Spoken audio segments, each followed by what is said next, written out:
What is going down, my YouTube family? It is your boy Zeri from the XMG coming at you today to bring you the much awaited, much anticipated Mor'Doom for Noobs. Now, I can't get into the event, but it is launching here in about 2 days.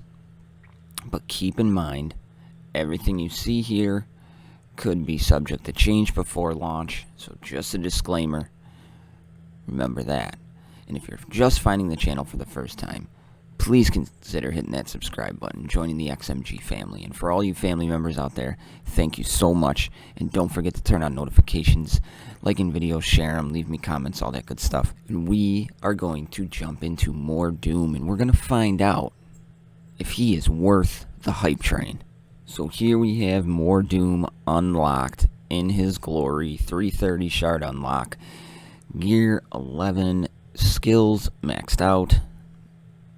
And the first thing I have to say is I hope you have some gear ready for this guy, because he is gear hungry. So, not saying it's a bad investment on Mor'Doom, just saying he is not an easy gear to 11.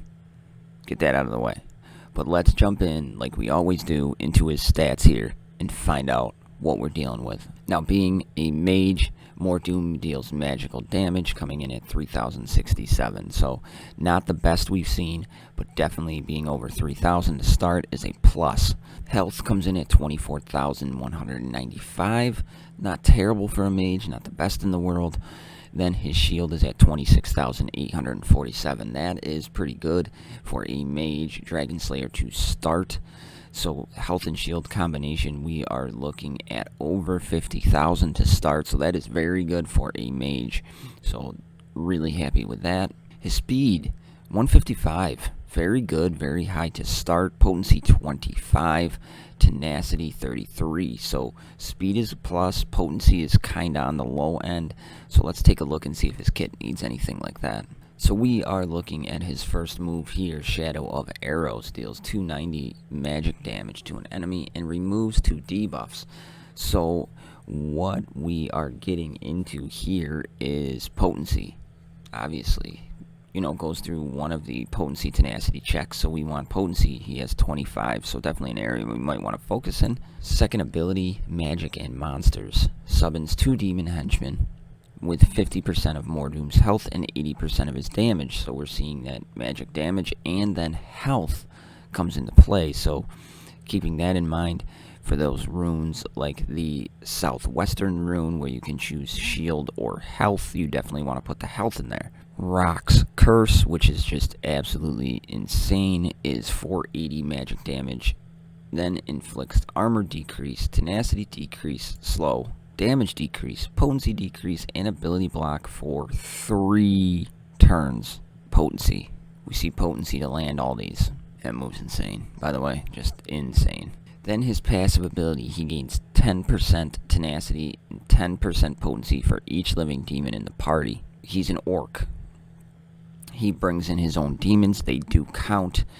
So he's increasing his potency by 10% for each living demon, but this is still an area potency where I feel that you should invest some of your runes into to help make sure those debuffs stick. So what would we learn from his move kit and his stats? His move kit, we learned he needs magic damage, potency, and I say speed because you want him to drop those henchmen.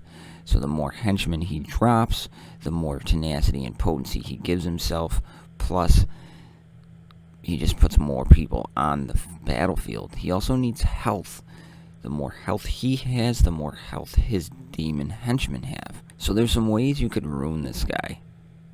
Many, many different ways. You could ruin him with a damage health. You could ruin him with a damage critical chance and just try to up his damage insane. You could go speed with a health, speed with a potency. You could go 2 healths and a potency, 2 potencies and a health. I mean, there's many, many different options. The way I found that I like to run him is I go with a speed potency set. I want to make him as fast as I possibly can to go as often as possible, because he can debuff on, or he can dispel buffs on his basic. He can summon the demon henchman, and then he can apply all those crazy, insane debuffs. So you really want him going as fast as possible, in my mind. And then I'm going to put the potency set on there. Even though his passive gives him potency, you want his potency up as high as possible, in my mind. I'd rather have that than over the slight bump in health that I would receive. And what I'm going to focus on in the secondary stats is damage, speed, more speed, potency, and health, and then survivability and anything after that. So I'm going to rune him, and I'll be right back. Full rune amulet, ready to roll. We have speed and potency. Now again, we are looking for damage, speed, potency, more damage, health, and then anything survivability. So let's start with the northern rune. We have damage, obviously. We have armor, speed, shield, and potency. I went with the speed speed primary in the northeastern with tenacity, damage, health, and health. I went with armor, obviously, in the southeastern with some potency, damage, speed, and health. Then I went for damage in the southern rune with health, potency, armor, and speed. Now, you could go health here if you wanted to make him more survivable, but I went for the damage increase since I'm going for speed with the rune word set. So that is how I'm doing it there. Then in the southwestern rune, I put health with speed, shield, damage, and critical chance. Then I went with potency. You could go health here, you could go damage, but I went with potency with damage, tenacity, and armor. So let's see what the runes did to his stats. Alright, we got his magic damage up 246 to 3313, and I'm okay with that. Absolutely okay with that.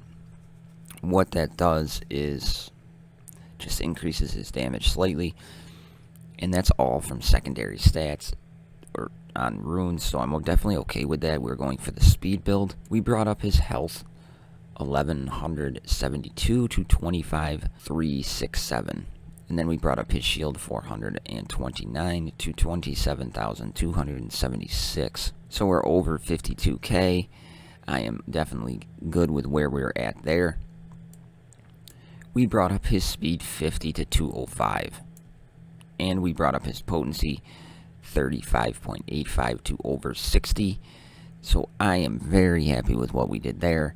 We have his potency in a good spot to where all those debuffs should stick. He should be removing buffs, and then we have him going early, often, with a speed of 205 on this is on 2-dot runes, so you could make this guy crazy fast. So you could rune this guy, like I said, in so many ways to make him beneficial, but it's all on the build you want, and I want him to be fast, so that's the way I went. So very happy with what we accomplished. You get Mor'Doom, and you're going to start scroll syncing him. How are you going to do it? So let's take a look. Remember, you're bumping everything up to level 2. We deal 130 magic damage to an enemy. Then at level 3, 30% chance to remove a buff, 60% more magic damage, removes 1 buff, removes 2 buffs with a magic damage increase. Magic and monsters summons 1 demon henchman with 30% of Mor'Doom's health and 50% of his damage. At level 3, we have a 30% chance to summon another henchman. Then we get some increase in damage and health. Then we get another 30% chance to summon, and then we summon 2. Then we go to Rock's Curse at level 2, and we start adding debuffs as we go up, all the way through level 6, increasing magic damage, and then his passive ability, 3% tenacity and 3% potency for each demon in the party, and then, obviously, as you go up, it just increases. So, where are we going to start, and how are we going to do this? And honestly, I can say there's no real good place to start, because it's all on what you want him to do. But the best way, I think the way I am going to go is I am going to come to his basic first, and I'm just going to put that at level 3, just so I have the chance to remove a buff just 30%, remove a buff. If you wanted to take it up to level 4 to give yourself a 60% chance, not bad. But for right now, I'm just going to leave that at level 3. Then I am going to come to his magic and monsters. And I'm going to take that up to level 4 to where I have a 30% chance to summon another demon henchman. So we're getting the benefits of both his basic and his magic and monsters off the bat, potentially. Then I'm going to come to Rock's Curse. I'm going to take this all the way to level 6. You want all those debuffs as bad as possible. So you're going to just take that right to level 6. On his passive ability, you look at it and you get 4%, 5%, 7%, and then 10%.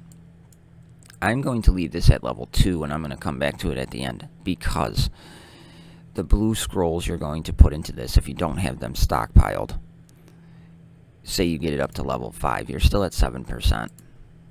For all those blue scrolls, you could have the basic almost maxed out, you could have the monsters and magic almost maxed out. So I'm just going to leave this at level 2. So we have this at level 3. We have magic and monsters at level 4. We have Rock's Curse maxed out and a passive at level 2. So I'm going to bounce back to monsters or magic and monsters and max that out, basic max that out, and come back to the passive and max that out. That's going to be the way I'm going to do it. But there's no real wrong way to do this, guys. It all depends on how many blue scrolls you have, and it really doesn't even matter, to be completely honest. But that's the way I'm going to do it, because you kind of get the chance to dispel on his basic. You get the chance to call in the 2 demon henchmen. Rock's Curse is just going to be boom, crazy amount of damage, and you get the buffs. And then the passive, I'm just gonna wait on, because you're still getting benefit from it. You're not summoning the 2 henchmen right away. You're getting more out of the basic, and then you just come back and finish it off. So it's kind of like the icing on the cake. You just increase his potency. So there is Mor'Doom for noobs. Now let me talk a little bit about this guy. You're gonna start seeing here in a couple minutes 2 different fights.